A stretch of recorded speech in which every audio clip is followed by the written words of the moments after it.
If you think about innovation and product, you have to be doing something different. You have to be doing something better. We actually have our own internal PhD program, so we do performance-led micronutrition research. We're really passionate. These are the things that kind of happen behind the scenes, but we believe are going to help the brand long term for when people do start to see this category as their choice, that Pillar is that brand that not only created the products, educates them, but also has the research behind it. Damien, thank you for joining me on The Bottom Line. Thank you so much for having me. It's good to be in Melbourne. It is. It's you've brought the sun down from the Gold Coast or from up north? At least for a couple of hours. Yeah, well, I don't know. You might get your umbrella out. Yeah. Who knows what's going to happen here in Melbourne, but really appreciate you coming down. Excited for this chat. Lately, we've been having a few episodes around health and well-being, so I'm really looking forward to unpacking how that might look for our audience. But before we do that, let's dive into your background. So love to know more about you, who you are, your background, and how you got to where you got to. Thank you very much. A bit about my background. Most people would know kind of the history of my, I suppose, professional sporting life has been in rugby union down here in the southern states of Australia. A little bit lesser known, but I promise it's a sport that does exist. It definitely exists well outside of Australia. But I had a 13-year professional rugby career, had the privilege to play here in Australia, and then actually also spent some time with professional teams in France. So played for club in Lyon and played for the club in Paris. And then predominantly most of my professional career was with the New South Wales Waratahs in Sydney. And now CEO and founder of a performance supplement company, Pillar Performance, which what we do, I mean, the category we've created is where we're really looking at this kind of intersection between pharmaceutical and clinical preventative health and what was traditional sports nutrition. And we're coining the category performance health. We really do see that as the next frontier for a group of supplements that this new consumer looks at. I'm looking right now at your wrist with a Whoop on. I know yes. I'm very glad that I think I'm preaching to acquire in this instance where we know that health and wellness is going to be so high on the agenda of so many people.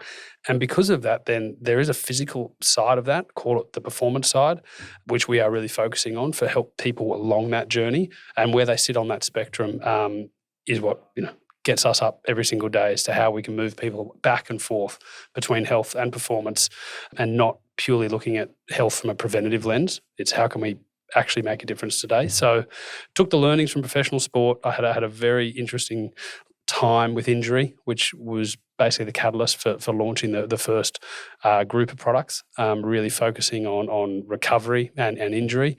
And I'd love to say I was more famous for scoring tries and playing well, but I was actually really famous for being the first person to return after a surgery that I had over in Europe. And went about and started this journey 5 years ago with Pillar, and we've scaled the business pretty considerably since then. It's a global brand now, and hopefully more and more households now get the opportunity to know the brand, and we can make more of a difference. Take us through the journey around how the industry's changed. Like, listen to a podcast this morning, James Magnuson, and what he's doing with some of the stuff that he's involved in. In the US, the anti-aging doctors are getting involved in spaces like that. I know you don't play in that world, but I feel like the last 3 to 5 years, everyone, the Whoops of this world, the Rings of this world, and all these products have really ramped up in terms of what's happening out there. What's your analysis of the industry in that regard in terms of what people are looking for to better their health? Is it just more of a focus? Everyone wants to be healthier? I think there's a huge proportion of people, like a lot more than has been in the past. It's really hard to gauge where we are right now as a society. What we know and where we're, I suppose, what we're taking the bet on is that is where the future is definitely going to be. Where we're sitting right now in terms of a number, like, is everyone getting healthier? Is everyone into it? I think a considerable higher amount of people are. The interesting when you try and do a timestamp or like a bit of a litmus test as to where, and actually we were talking about this off air recently, but it's one of the really key indicators is the mass retail channel. When you really look at that, and because the retailers are the ones that have their finger on the pulse as to, okay, where is the consumer trend moving? How early is it to move new brands into a category without taking existing sales away from the old guard? Do you know what I mean? And to really get a sense of a population as to what's happening there, it's actually really interesting to have a watch of retail, because that will tell you what because they're targeting the late majority of any population, not the early majority. Yeah, you know what I mean? yeah. There'll always be one or two movers in the specialty retail chain, but when we're talking big mass, looking US, Costco, Walmart, Target, they are really I suppose the benchmark of what is the middle of the population doing. And I think when you look at it, it's shifting. We're not right there yet. Not everyone is wearing an Oura Ring or a Whoop. A lot more people are. It's actually amazing. I'd love to walk through your offices here and to see how many are doing it and how what the conversations are. Yeah.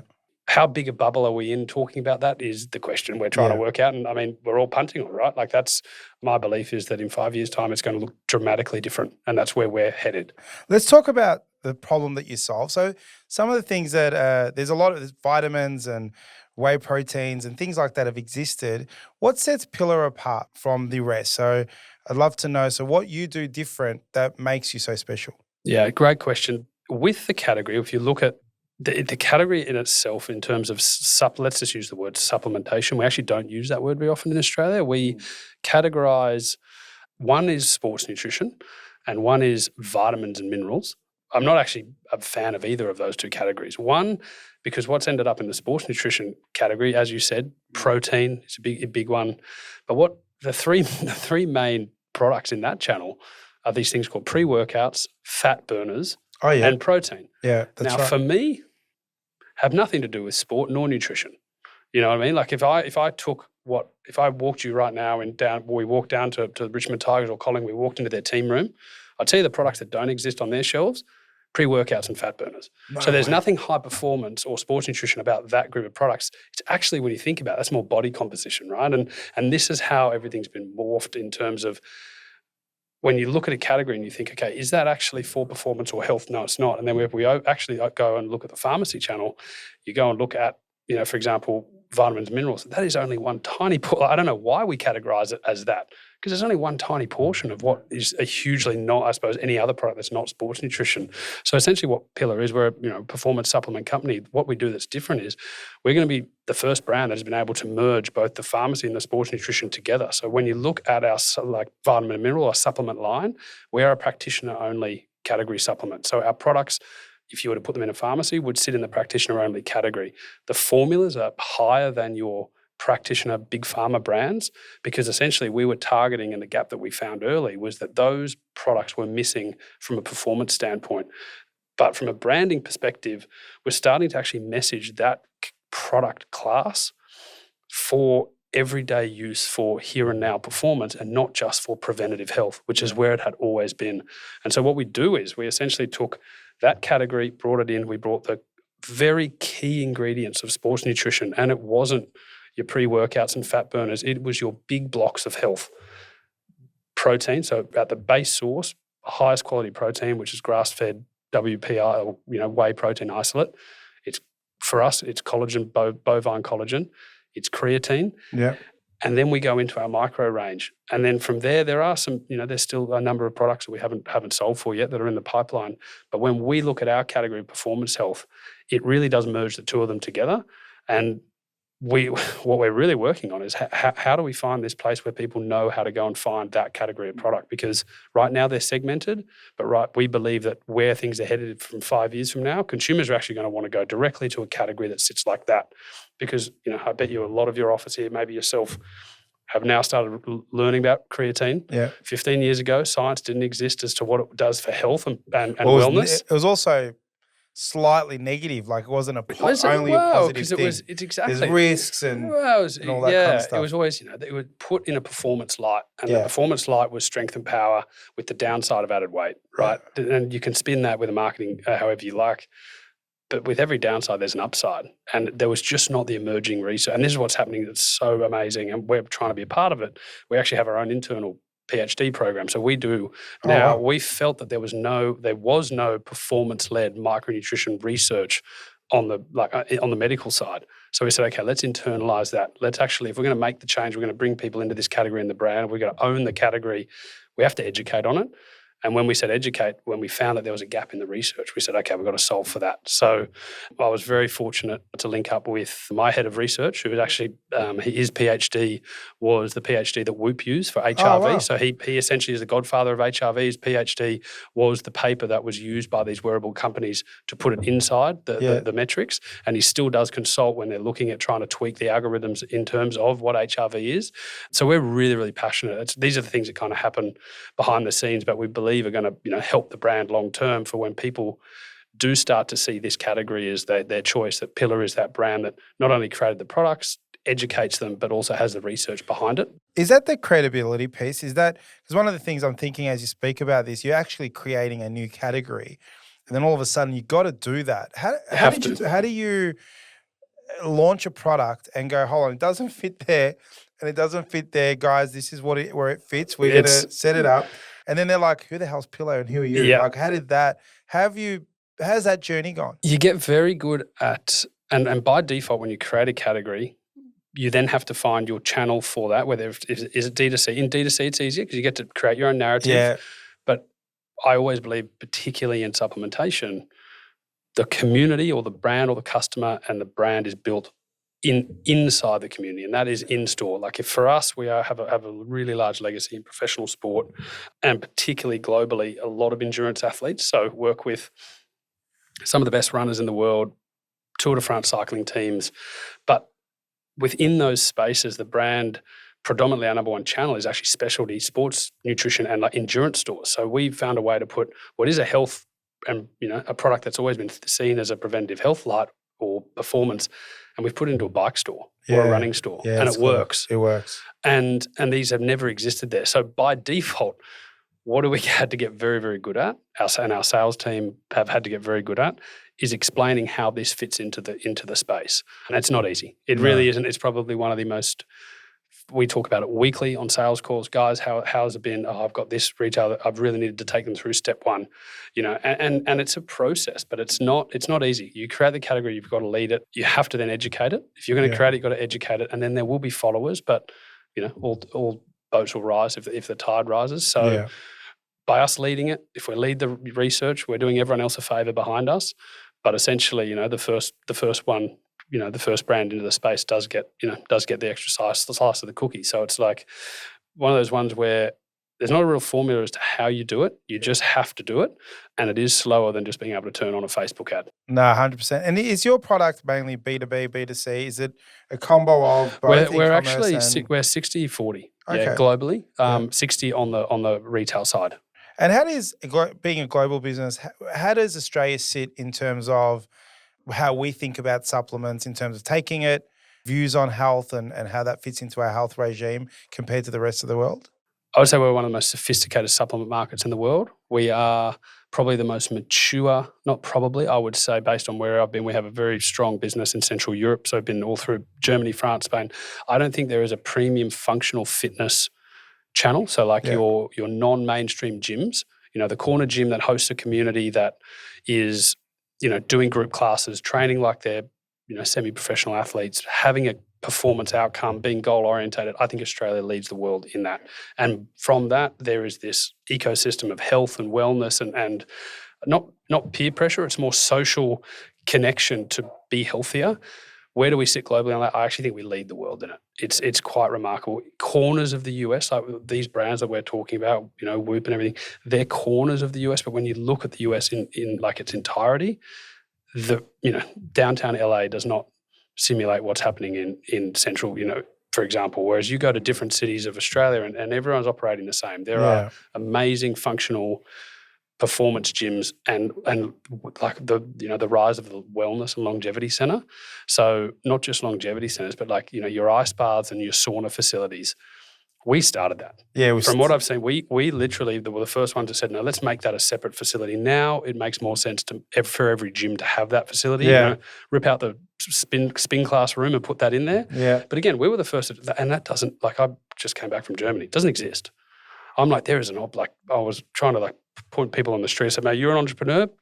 Get this rad, get some saunas, drop them in here with some ice baths and work it out. Because Europe, they haven't done it yet. We have our own staff there. They're like, what are these wellness, recovery centers you guys are going to?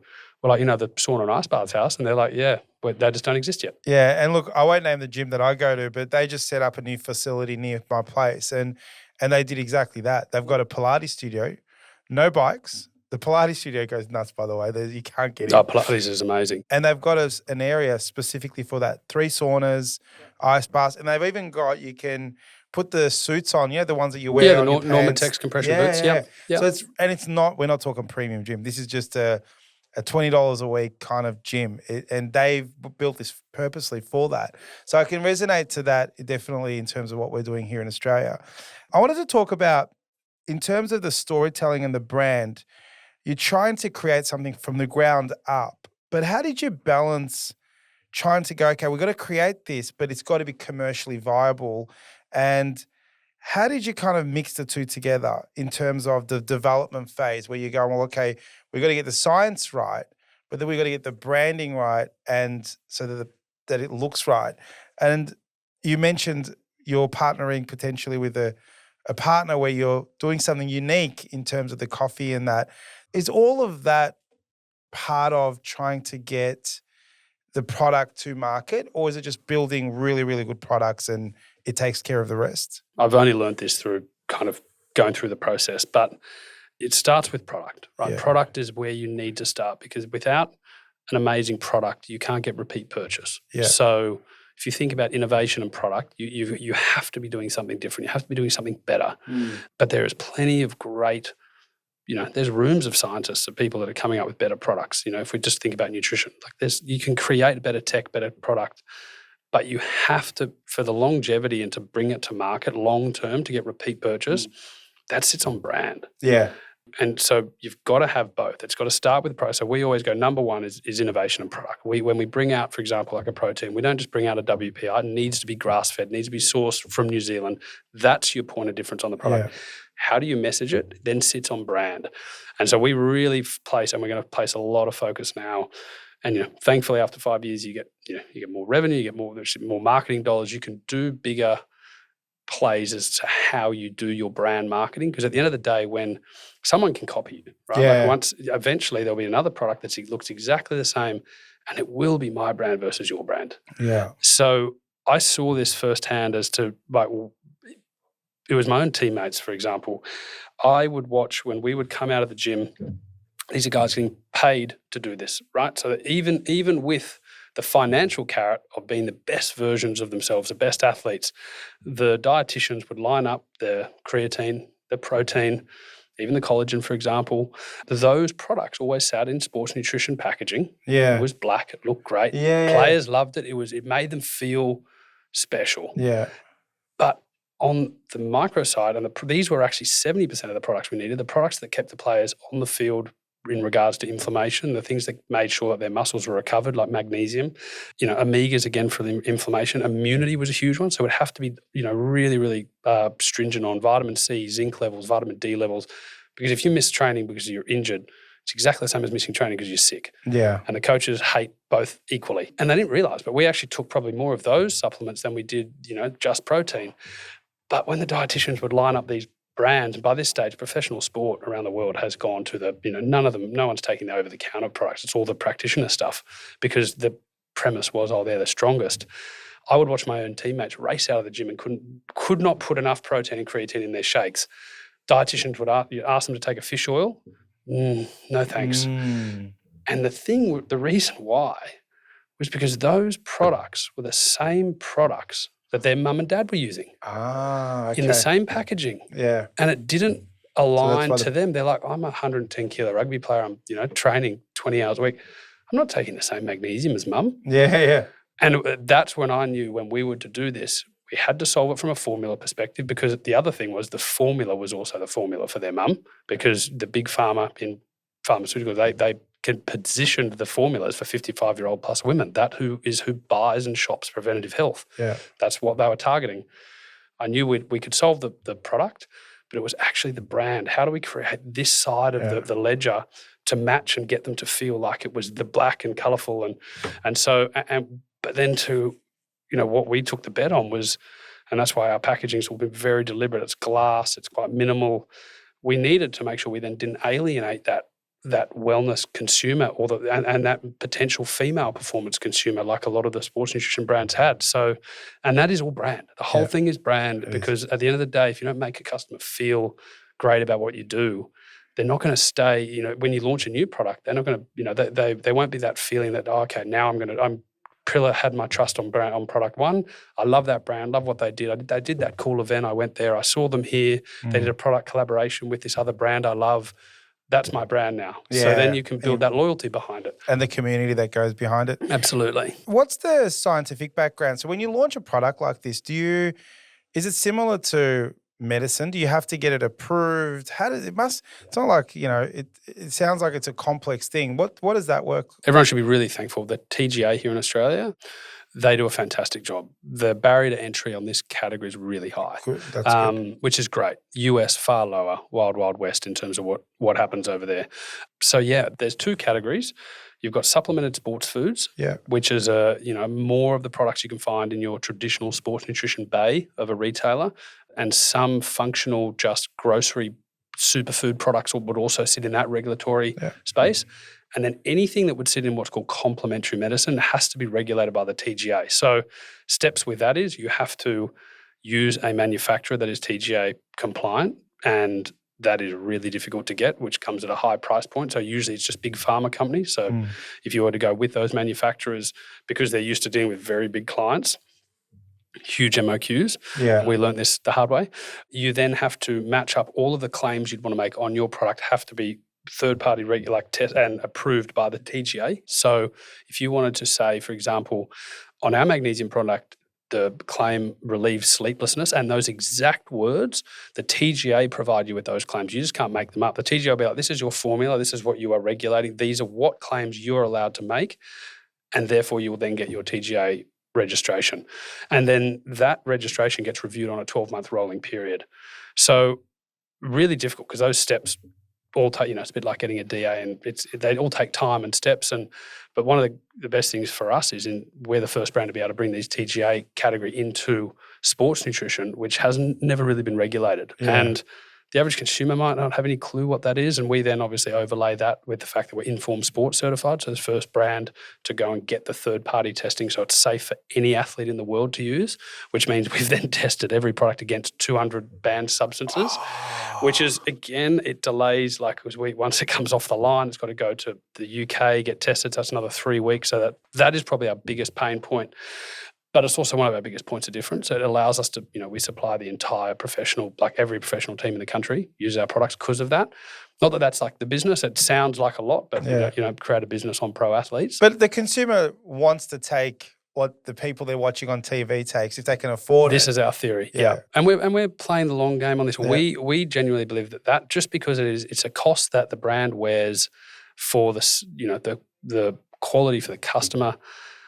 Essentially, that should be a pretty baseline, like a TGA registration. We're just like, if you're coming into this space, you should go and get third-party WADA approved. Yeah. And I believe why, for example, for an athlete, if they're, I've had teammates. I was with a gym up in Brizzy the other day. They were putting our protein in their cafe in the gym. Oh, yeah. And they said, oh, we're so glad that you guys have done the grass-fed. Now we can, because, you go to a cafe, you get a protein shake. And they had a lot of the Brisbane Broncos players going to this gym, and the players couldn't even go to the cafe and order a protein shake with their sandwich for lunch, because the protein that they were using wasn't Informed Sport, and so finally the cafe's we're now really glad that no one, essentially we want to just have that standard for everyone. Yeah. But I'm kind of sitting there going, well, I would love to see 5 years from now, why, when you look at, the pharmacy, Informed Sport exists on ibuprofen, Panadol, essentially these are things where if an athlete gets sick or someone gets sick, why, just your protein, you want to know your protein powder's clean, but also kind of want to know these everyday, antihistamines. Why isn't Sudafed got that, also got the regulation? I would love to see the big pharma brands adopt this as a baseline, and we might get there. You never know. Hopefully. Take us through some of your products. So you don't have a huge range. I'd love to know, tell us about the products. You're obviously a user of your products in the sense that being an ex-professional athlete, I'm sure you're not there eating burgers every day. So you're a user of your product. Tell me about some of the ones that you've produced and why it's different. Take us through that journey and how it helps athletes perform better. We've believed performance health, our category, it's not as wide as people think that in terms of the number of products that are actually required to tick. Let's say 80, we really focus on the 80% of the highest impact needs that people want. Yeah. There will always be 20% that will sit outside that are very individual specific. And so the way we've thought about it is if we can cover the 80% that every person should be taking, and we believe they probably sit across maybe a 15 product line. Yeah. WPI protein, a plant protein by necessity for those, maybe a bit intolerant to dairy.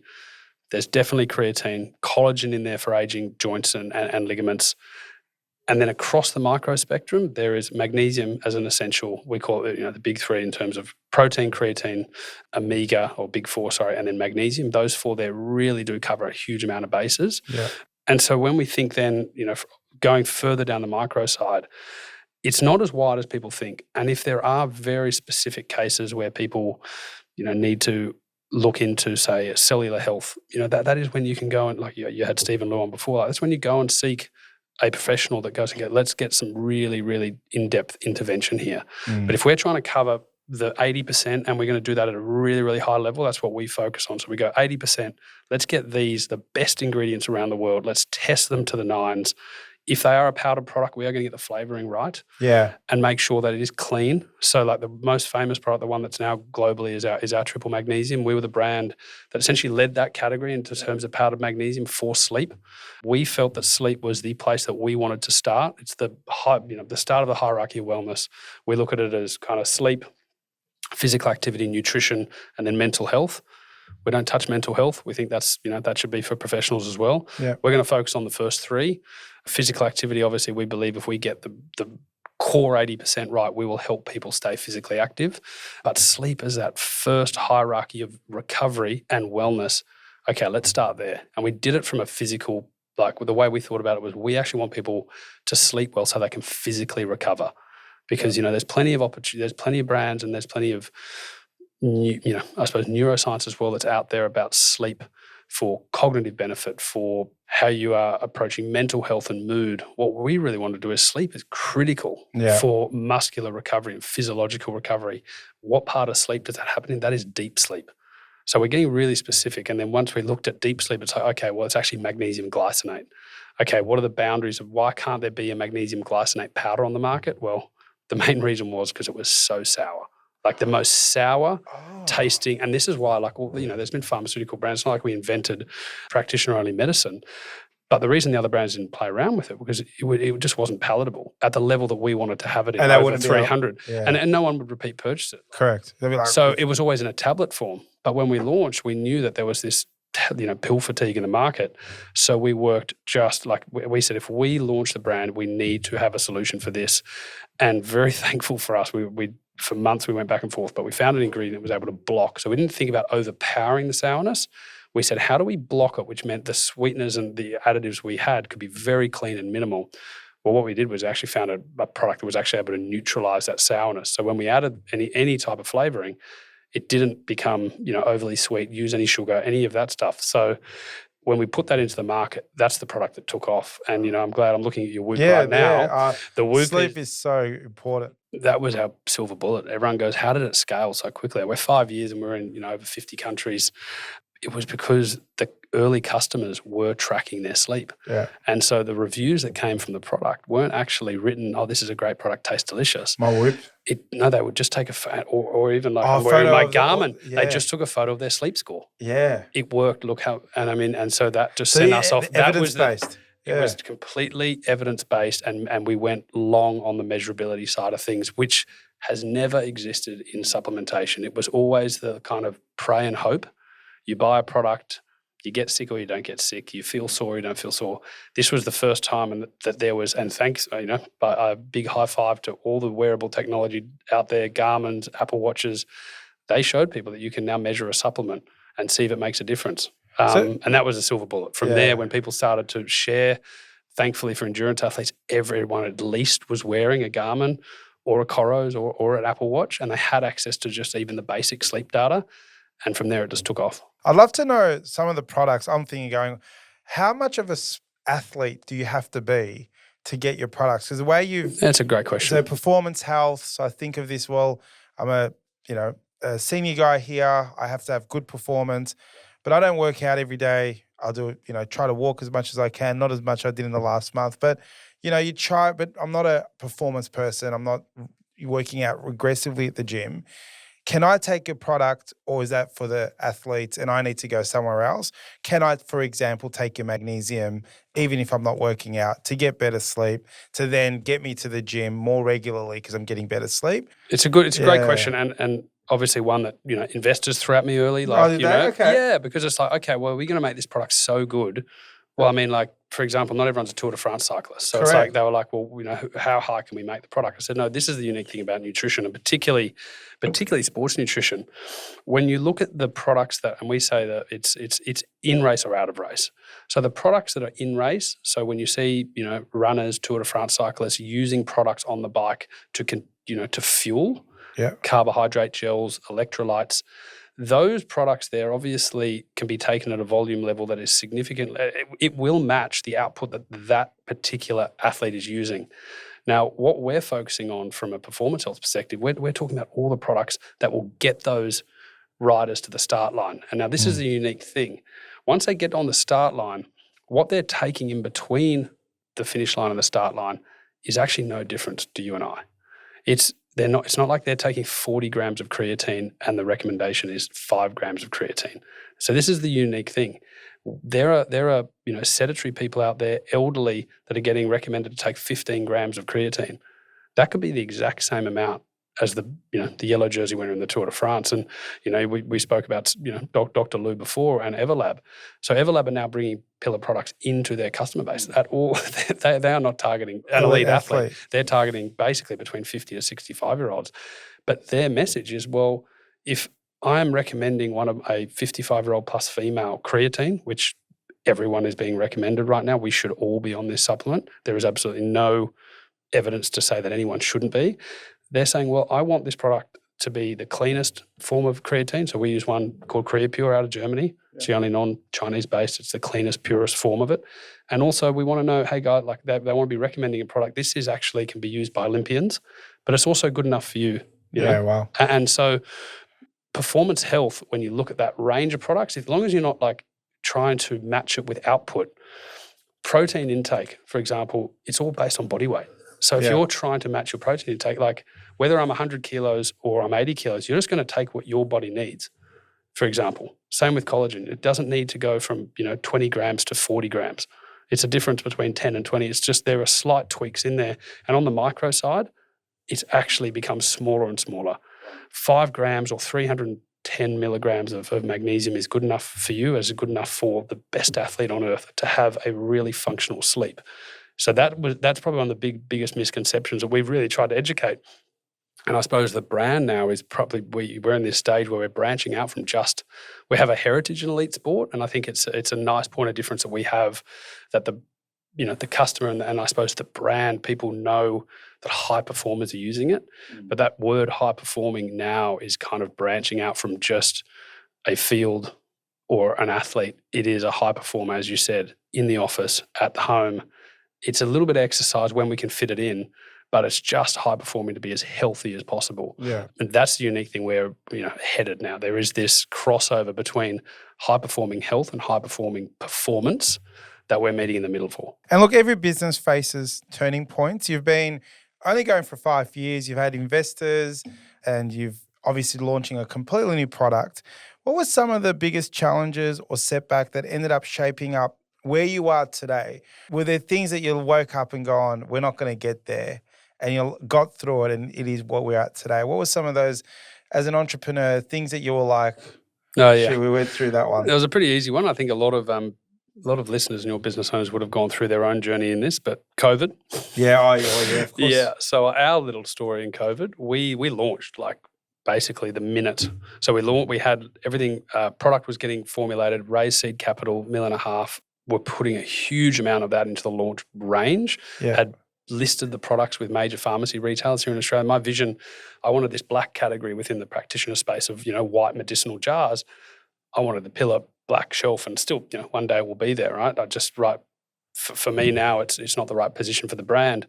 But so basically how it works in pharmacy, head office buys a product, goes into DCs, and then from the DC it goes into the different franchisees, and there's multiple hundreds of them. For us, we did the deal, purchased the product, manufactured the product, delivered the product into the D2C. That exact same week, the whole of the country went on lockdown, meaning it was meant to then go from the D2C into the pharmacies where it was meant to start selling through.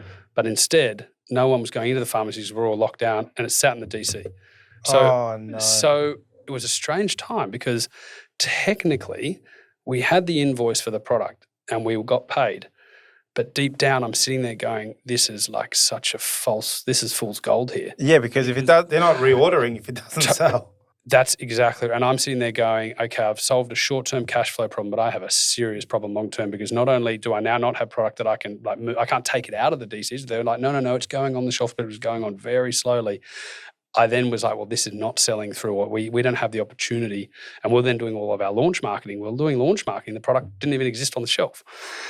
And so we had to make an immediate pivot. And the funny thing was, it happened in that COVID period, and it was a blessing in disguise. Sometimes you just never know.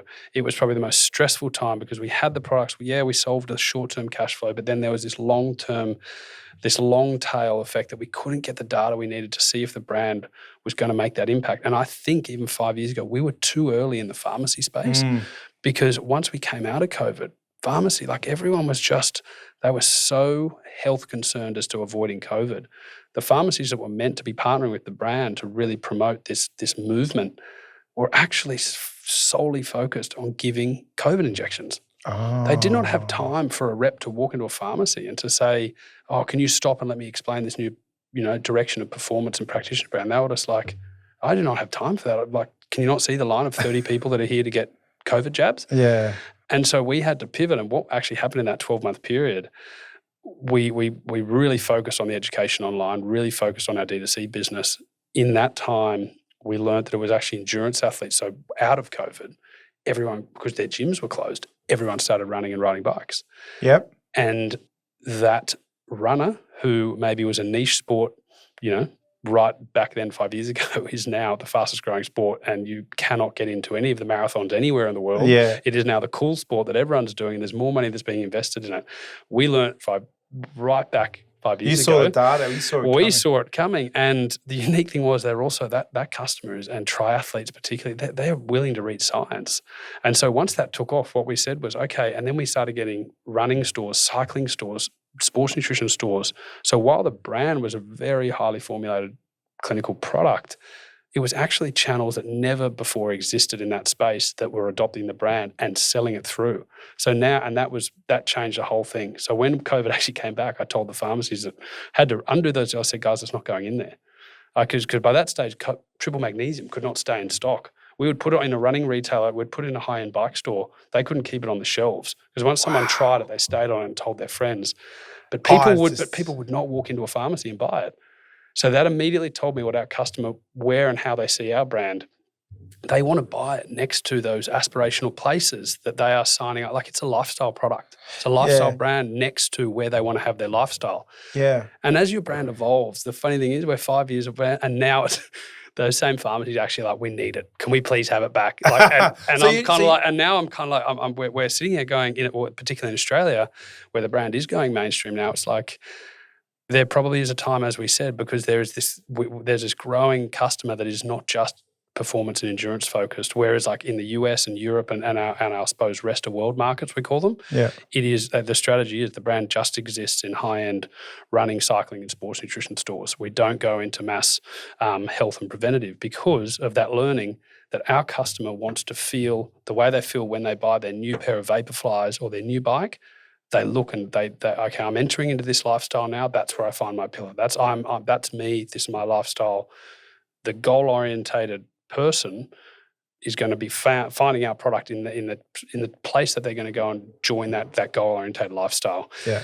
In Australia, it's definitely not different. Right? Not right now, but in Australia, we're probably the closest to going now, offering the brand into a wider customer base, just because it's been here longer, where there is a lot of momentum behind what the brand is doing. And, there's partners now like Everlab that are coining on to, it's not just because the brand is for performance, but what it can do for people can branch so much further than that. I feel like doctors have a big part to play. Obviously, you mentioned Everlab a few times, but there's GP clinics, thousands of them across the world. People getting sick, going and visiting their GP, taking their family there if they've got kids.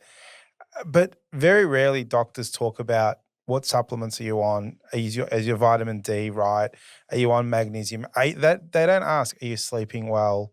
And I just feel like there's a burnout with the GPs anyway. They're doing these 15-minute cycles of appointments. They're so burnt out. They don't have time to ask you about a lot of things that they should. I feel like you're so early in the phase. I think over the next, few years, more and more doctors are going to start to have to play in this world because of the whoops and the technology, and people are trying to be more healthy, as we talked about, are sourcing this stuff, and they probably expect their doctor to be talking about them. And I feel like that's going to be a real boost for a doctor going, well, you need to be on vitamin D. You're not going to Woolworths to get that, surely not. So I feel like there's a definite opportunity for Pillar to play in that space, being so premium.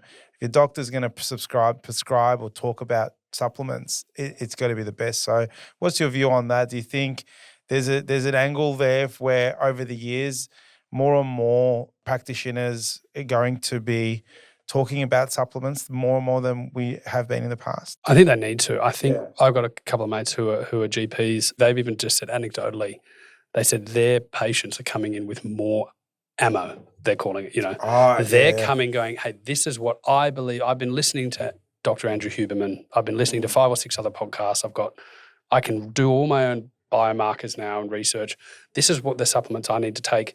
What is your opinion? Yeah. And they can't sit there and say, I don't know or care. I'm a doctor. I'm going to worry about your curative, not causation.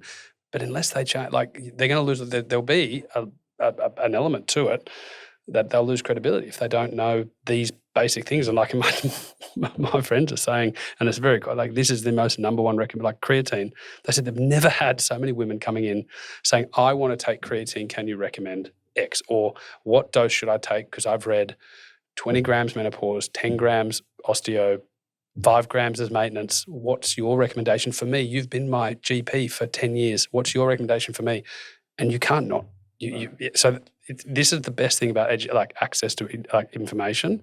It's going to upskill our medical category. None of these products are prescribed, right? They're off the exactly. Yep. Yeah. So how does that person find out at the moment if their doctor doesn't know?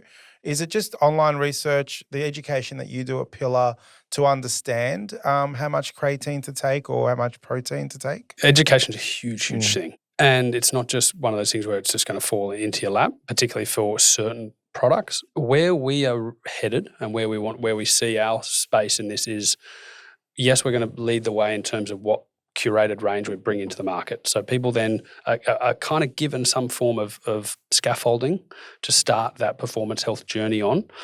Where the next step we want to go to with that, because for us, we feel if we've started this, as I said, that research element is really important to us. So we need to layer, and this is comes in with that brand marketing piece I was saying. We then go, okay, if we're going to be the brand that leads on the product front, creates the category, there will be category followers. What sets us apart? Okay, let's layer it. Let's be the one that leads the research. Okay, so let's onboard PhD students. Okay, what's the next thing then?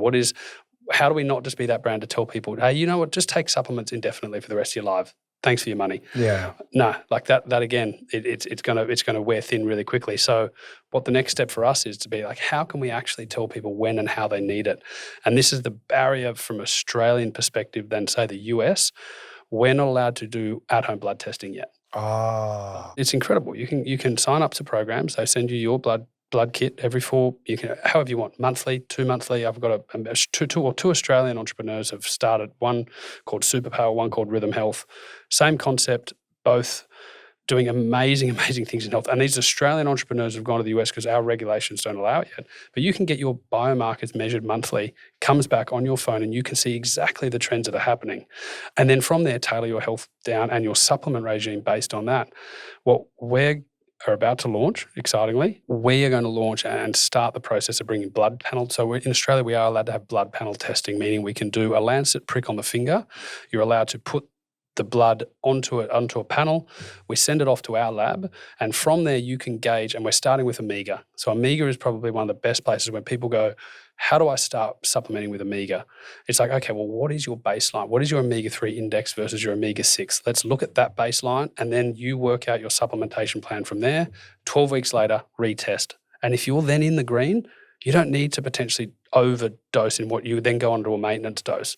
And so that's where we want to get to in terms of this idea. It's a clean feedback loop between baseline, supplement, retest, and then maintain without just putting everyone on the highest velocity to get sell-through and more product.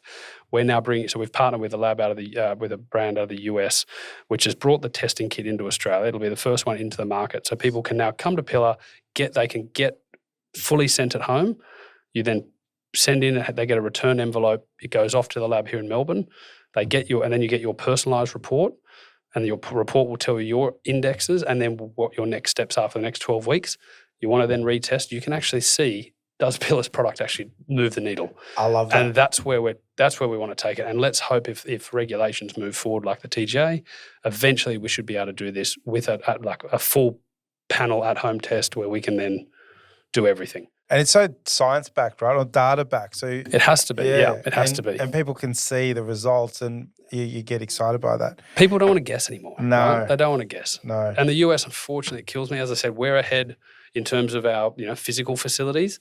We've got some of the best wellness, best gyms, best coaches, best sports scientists. We do a lot of amazing things here, but I would love to see where we can get to on this progressive health and being able to take health into our own hands, get our blood work, use the technology that AI is to enable us to because with AI, what's happening then, you can then move through all of the data based on your own trends versus huge amounts of other data.